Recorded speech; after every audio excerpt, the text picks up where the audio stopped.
Já bych vás chtěl seznámit, jak se snažíme vychovávat hráče v Bílých tygrech. Naší prací, kromě klasických týmových tréninků, ať už off-ice, on-ice, tak je samozřejmě i práce individuální.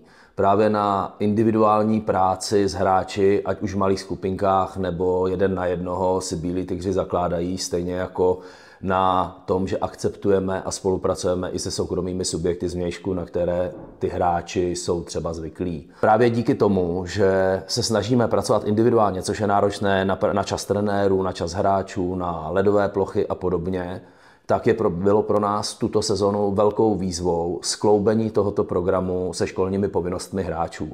V akademii, to znamená u nás kategorii Elite, což je kategorie U15, U17 a U20, máme 2 skupiny hráčů. Jedna skupina hráčů studuje dálkově a tudíž dopoledne mají čas trénovat a druhá skupina studuje denně a tím pádem dopoledne nemají čas trénovat, ale my potřebujeme tento program skloubit tak, aby i ti, co chodí do školy, plnili to, co jsme si přece vzali, to je minimálně 2, lépe 3 až 4 tréninky týdně dvoufázově, kdy dopoledne jsou na ledě a dělají dovednosti kluci a odpoledne mají klasický týmový trénink. Od minulé sezóny máme v klubu nastavené individuální plány pro každého hráče.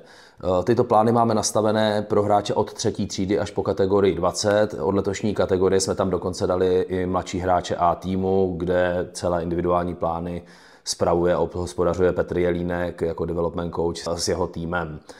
U mladších kategorií od 3. třídy samozřejmě ty plány jsou jednodušší, je to doporučení spíše, co by hráči měli dělat a postupně se ty plány stávají detailnější, až v kategorii Elite už jsou poměrně detailní. Individuální plán vzniká na základě rozhovoru hráče s trenérem, tak, aby se trenér s hráčem společně domluvil na tom, co hráče buď limituje tak, že v budoucnu by hokej nemohl hrát a potřebuje ten limit odstranit, ale také co hráče může odlišit od ostatních, jinými slovy, v čem je tak dobrý ten hráč, že na té dovednosti musí pracovat, protože ho může odlišit od ostatních. Já bych vám teď rád ukázal, jak takové individuální plány fungují na příkladu. Zde máme jednoho našeho hráče a vidíte jeho individuální plán. Ten individuální plán děláme vždy na 2 měsíce, po 2 měsících se opět na společné schůzce hráč trenér individuální plán vyhodnotí, zkontroluje, co se povedlo, co se nepovedlo a nastavuje se další individuální plán. Tento individuální plán je krátkodobý, potom máme střednědobý plán, kde se s hráčem domlouváme na tom, jakou s ním máme vizi, kam bychom chtěli, aby se hráč dostal a jsou to takové ty věci, o kterých víme, že za 2 měsíce se nezmění, ale že spíše na to potřebujeme třeba půl sezóny, sezónu a tak dále. A pak jsou dlouhodobé plány, kde hráč vidí, jaký úmysl s ním má klub a když se všechno spojí, tak kde bychom chtěli, jak my, tak hráč, aby ten hráč se jednou dostal.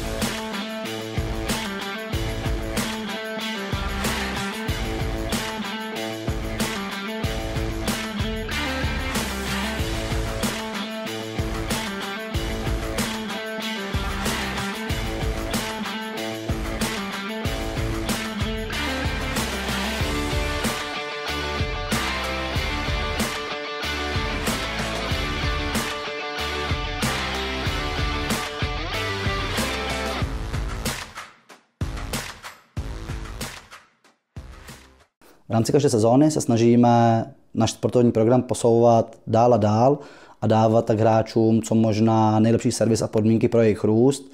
Zároveň u těch nejstarších kategorií, mládežnických U20, U17, máme stále větší počet hráčů, kteří si v rámci střední školy vybrali nebo zvolili formu distanční výuky.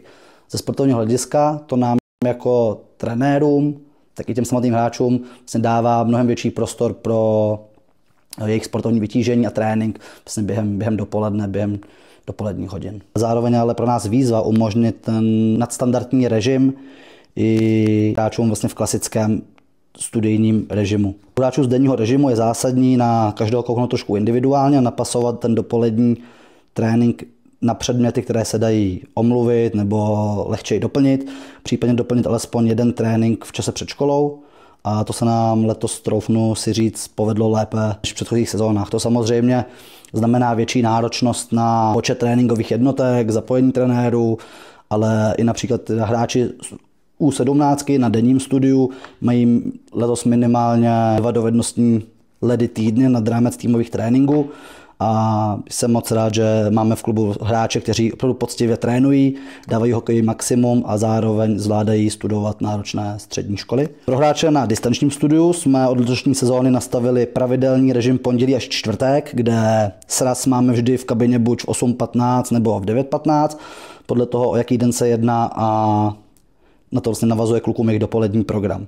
Každý den kromě čtvrtka se skládá minimálně z 1 ledu a 1 suché, kde je program přizpůsoben danému hráči formou skupinového nebo čistě individuálního tréninku. Hráči mají také každý den v uvozovkách povinné učení, a to znamená určený čas v naší videomístnosti, kde můžou pracovat na svých seminárkách, esejích a učit se na dané předměty pod dohledem trenéra, co je velký benefit, že můžou hráči konzultovat látku s učiteli z naší partnerské základní školy a zejména třeba na češtinu mají velkou podporu paní učitelky, která si každý týden udělá čas a přijde za nimi látku prokonzultovat. Kluci byli vždycky fajn, takže když mi oslovil jejich trenér, zda bych je nemohla ještě doučovat po základní škole, tak jsem neváhala. Ráda podpořím jejich rozvoj a ráda je hlavně vidím. Určitě nepochybuji o tom, že milujou češtinu.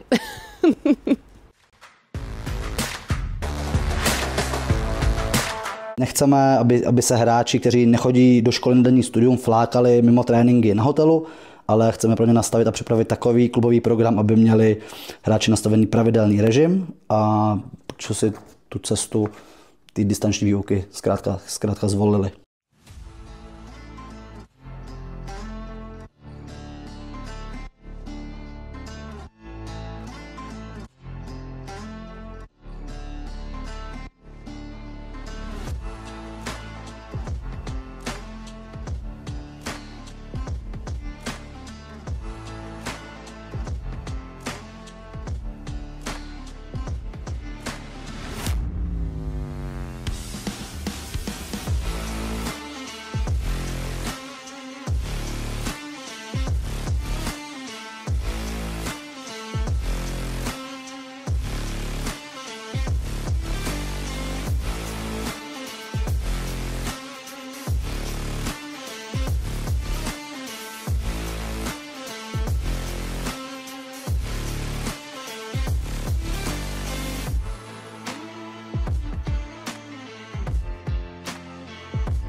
Tak já jsem rád, že tady v Liberci takovýhle program pro ty kluky vzniknul.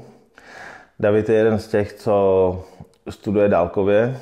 Bylo pro nás těžké se rozhodnout, jestli preferovat školu nebo hokej. Nakonec jsme se rozhodli, že dáme šanci hokej, že studovat se dá jakoby celý život, ale hokej se dá hrát jenom, nebo hokej se dá trénovat jenom do určitého věku a pak už je konec, pokud to propásnete. Pádně si myslím, že ten program je tady hodně dobrý, je individuální, je tady spoustu příležitostí pro trénink a když už jsme se rozhodli pro individuální studium, jsem rád, že to David může tady absolvovat. Tenhle program nahrazuje cestu Švédska, Finska, kde ty kluci mají taky možnost hodně víc trénovat.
And hard. What do you always say? Hard and smart. Hard and smart, that's correct.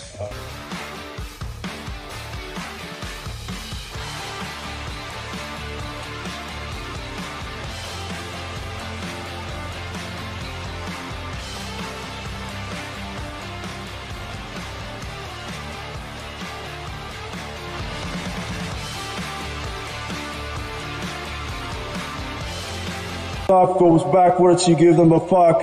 Classic DD, you read it.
Tak já jsem v první řadě rád, že Adam se dostal do topové organizace, protože Liberec považuji za jednu z nejlepších organizací v Čechách a jelikož jsme i s manželkou prostě zastánci prezenčního studia, tak a věříme, že se to dá zvládnout, protože já to taky zvládl, když si vystudovat Gimpl a zároveň už jsem hrál extraligu, tak se nám s pomocí jak vedení, tak trenérů, tak školy, kterou Adam navštívuje, se nám podařilo nastavit tréninkový plán, včetně spousty individuálů, který já považuji za strašně důležitý a kluci, který to pro ně dělají v Liberci, patří k těm nejlepším, takže se nám to podařilo nastavit tak, aby Adam zároveň studoval a zároveň se posouval i hokejově a měl nadstandardní servis, včetně těch individuálních tréninků.